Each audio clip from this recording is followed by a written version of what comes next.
ചേട്ടൻ്റെ കലാജീവിതം ആരംഭിക്കുന്നത് നാടകക്കാരനായിട്ടായിരുന്നു അല്ലേ? എത്ര കാലം നാടകത്തിൽ അഭിനയിച്ചു? ഒരു 10-12 കൊല്ലം നാടക ട്രൂപ്പുകളുണ്ടായിരുന്നു. അമേച്ചറായിരുന്നു 4 കൊല്ലം. പിന്നെ പ്രൊഫഷണൽ സമിതികളിൽ വന്നു. ഏത് ട്രൂപ്പിലായിരുന്നു? ഞാനും സേവിയർ പുൽപ്പാട്ട് കൂടിയാണ് ആലുവ മൈത്രി കലാകേന്ദ്രം തുടങ്ങിയത്. അതിനു മുമ്പ് എന്നെ നാടകത്തിൽ അഭിനയിപ്പിച്ച ഒരാളുണ്ട്, സൂചേട്ടൻ എന്ന് പറഞ്ഞ ഒരാൾ. അങ്ങനെ ഞാൻ പരിചയപ്പെടുത്താം. ഇവിടെ അടുത്ത് തന്നെയാണോ അത്? പുള്ളി ജോലിക്ക് വരിക വരും ഇവിടെ. അത് കഴിഞ്ഞ് അമേച്വർ സമിതികളിൽ നിന്ന് മാറി പ്രൊഫഷണൽ സമിതിയിലേക്ക് വന്നു. അങ്കമാലി നാടക നിലയത്തിൽ അഭിനയിച്ചു, അടൂർ ജയ തിയേറ്റേഴ്സിൽ അഭിനയിച്ചു, യവനിക തിയേറ്റേഴ്സിൽ അഭിനയിച്ചു. അങ്ങനെ പല സമിതികളിൽ. അത് കഴിഞ്ഞിട്ട് മിമിക്രിക്കാരനായി. അത് കഴിഞ്ഞ് ജോലി നാടകം കൂടി ഒരുമിച്ച് കൊണ്ടുപോകാൻ പറ്റാത്തൊരവസ്ഥയായി. കാരണം നാടകത്തിൽ വളരെ അന്ന് ഞാൻ എറണാകുളത്ത് ജെഎംസ് എഞ്ചിനീയറിംഗ് കമ്പനി ലിമിറ്റഡ് എന്ന് പറഞ്ഞൊരു ബോംബെ കമ്പനിയുടെ ബ്രാഞ്ചിൽ അസിസ്റ്റന്റ് ബ്രാഞ്ച് മാനേജറായിരുന്നു.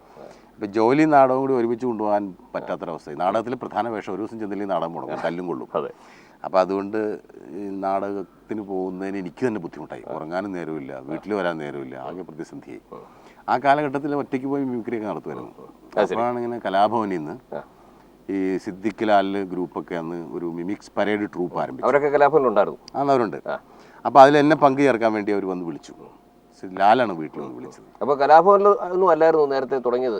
തുടക്കം കലാഭവനിലൊന്നും സോളോ പ്രോഗ്രാം. പിന്നെ കലാഭവനിൽ വന്നു. കുറച്ച് കാലം കലാഭവനിലായിരുന്നു, 1-2 കൊല്ലം. അത് ശരിക്കും പറഞ്ഞാൽ എനിക്കൊരു നല്ല കാലമൊന്നും വിചാരിക്കുന്ന ആളല്ല ഞാൻ. എന്താണത് കാര്യം? കലാഭവനിൽ നിന്ന് ഒരുപാട് കലാകാരന്മാർ പുറത്തു വരുന്നുണ്ട്. ഒരുപാട് പേര് വരുന്നുണ്ട്. അതെന്താന്ന് വെച്ചാൽ അകത്ത് നിൽക്കാൻ പറ്റാത്തതുകൊണ്ടാണ്. അതാണ് സത്യം. പിന്നെ പല സമിതികളും ഉണ്ടായി. പലരും മിമിക്സ് പരേഡ് ട്രൂപ്പ് ആരംഭിക്കുകയൊക്കെ ചെയ്തപ്പോഴും പേര് കലാഭവനായിരുന്നു. അതിപ്പം ഈ തീവണ്ടിയിൽ ഒരുപാട് പേര് ടിക്കറ്റ് എടുക്കാതെ യാത്ര ചെയ്യാറില്ലേ?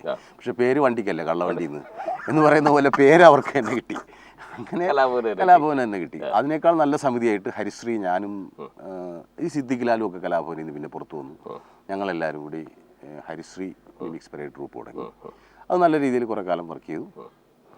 അപ്പോൾ മിമിക്സ് പരേഡിൽ പോകുന്ന സമയത്ത് ഒരു സൗകര്യമുണ്ട്. ഒരു ദിവസം ഞാൻ ചെന്നില്ലെങ്കിലും അവർ ബാക്കിയുള്ള 5 പേരോട് മാനേജ് ചെയ്തോളും. ഈ ഹരിശ്രീ അശോകനൊക്കെ അവർ 5 പേരോട് മാനേജ് ചെയ്യും. നാടകത്തിന് അതുപോലെ പറ്റില്ല. അപ്പോൾ പല ദിവസവും എനിക്ക് പോകാൻ പറ്റാതെ വരാറുണ്ട്. പക്ഷേ 5 പേരോട് അത് മാനേജ് ചെയ്യും. വേറെ ആർക്കെങ്കിലും വരാൻ പറ്റിയായിരുന്നു ബാക്കിയുള്ള 5 പേരോട് മാനേജ് ചെയ്യും. അങ്ങനെ കുറേ കാലം നടന്നിരുന്നു. പക്ഷേ ഈ പിന്നെ മിമിക്രി കാണിച്ചു കുറേ കാലം നടന്ന മിമിക്രിക്കാരനായതുകൊണ്ടാണോ ചേട്ടൻ ഈ സിനിമയിലേക്ക് വരാൻ കഴിഞ്ഞത്? അതൊന്നല്ല. മിമിക്രിക്കാരായ എൻ്റെ സുഹൃത്തുക്കൾ സിനിമയിൽ ആദ്യം വന്നു. സിദ്ദിഖ് ലാലും ഒക്കെ മലയാള സിനിമയിൽ കൊടികുത്തി വേണം. എന്നിട്ടും ഞാൻ സിനിമയിൽ വന്നില്ലല്ലോ. അതെ, ഫ്രണ്ട്സാണ്. അതിനൊരു വ്യത്യാസമുണ്ട്. ഈ ഗൾഫിൽ പോണ മാതിരിയാണ്, കൂട്ടുകാർ തൊഴിലില്ലാതെ ഒരുമിച്ച് നടക്കും. അപ്പോൾ തുല്യ ദുഃഖിതരായിരിക്കും. അപ്പോൾ ആർക്കെങ്കിലും ഒരാൾക്ക് വിസ കിട്ടും, മറ്റേയാൾ സ്വപ്നം കാണും. പുള്ളി കയറി പോയി കഴിഞ്ഞാൽ മറ്റേയാൾക്ക് വിസ അയക്കുമെന്ന് സ്വപ്നം കാണും. ആവശ്യമില്ലാത്ത സ്വപ്നമാണ്.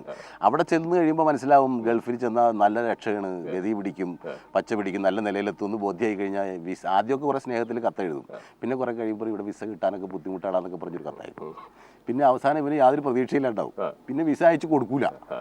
അങ്ങനെ പിന്നെ ഇവൻ ഏതെങ്കിലും ഒരുത്തൻ എപ്പോഴെങ്കിലും രക്ഷപ്പെടുത്താൻ വേണ്ടി ഒരു ബന്ധുവില്ലാത്ത ഒരുത്തൻ വിസയും കൊടുത്ത് കയറ്റി കൊണ്ടുപോകും.